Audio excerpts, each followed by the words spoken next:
Chap it up. You can't force people to love you, but you can love people with force, man. Listen, let me tell you something. The greatest force in the universe is love.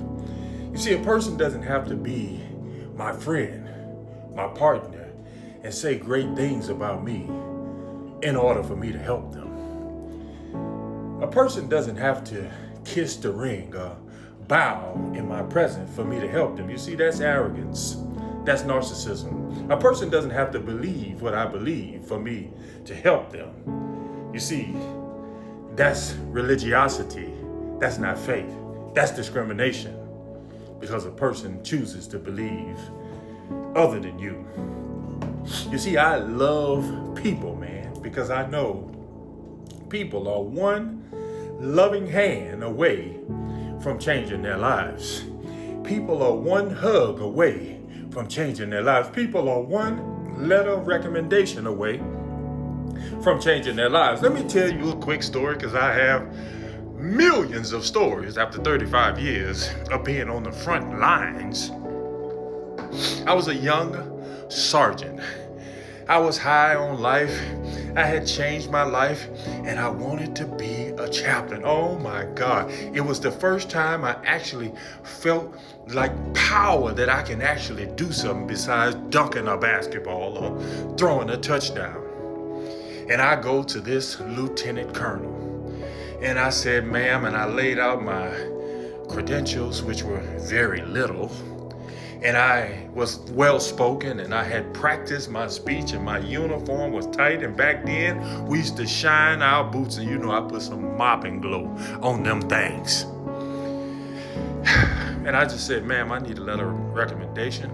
I've been called to the chaplaincy. She took a deep breath. I just knew she was going to say yes. A young, fired-up soldier wanting to be a chaplain. And she said, son, it's with regrets. Still hurts me to my soul. I can't write that letter of recommendation for you because you're a different faith. And I don't agree with that faith being in the military. Oh my God. This was the early days. We only had one Muslim chaplain on active duty, and I was trying to come behind him. And she said, respectfully, no disrespect to you, but I cannot write a letter of recommendation for you because I don't believe what you believe. Oh my God. It crushed me to my soul. And I'll fast forward. I saw this person when they were retired. And we went to a chaplain event, and she said, your face is familiar. I know you from somewhere. And me being a kind, loving, God-fearing person that I am, I told a little white lie. I said, no, I don't think we've ever met. You see, I didn't want to put that on her.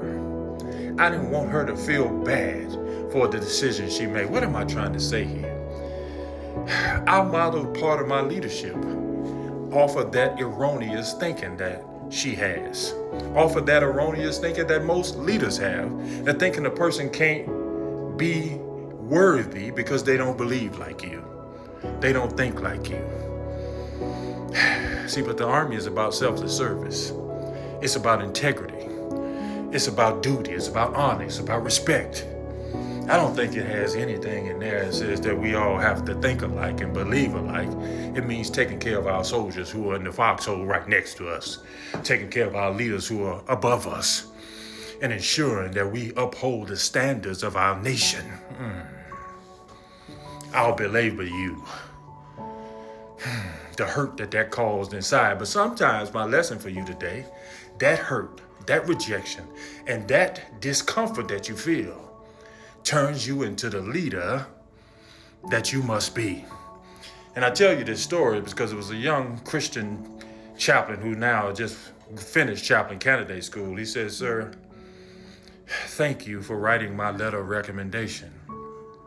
I gotta tell you, as I went across the stage, I was in tears because I didn't understand why a man like you, who don't believe like me, would write a letter of recommendation for me in your position currently as a USAPAC chaplain.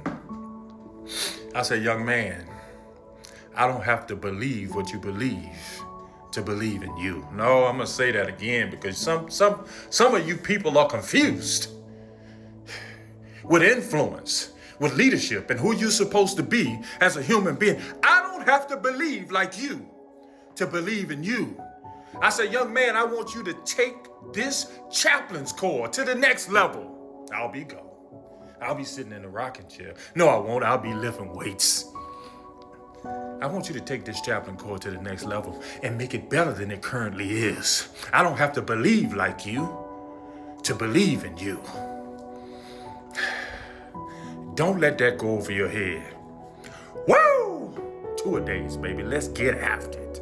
57 years old. Oh, I'm so proud of myself.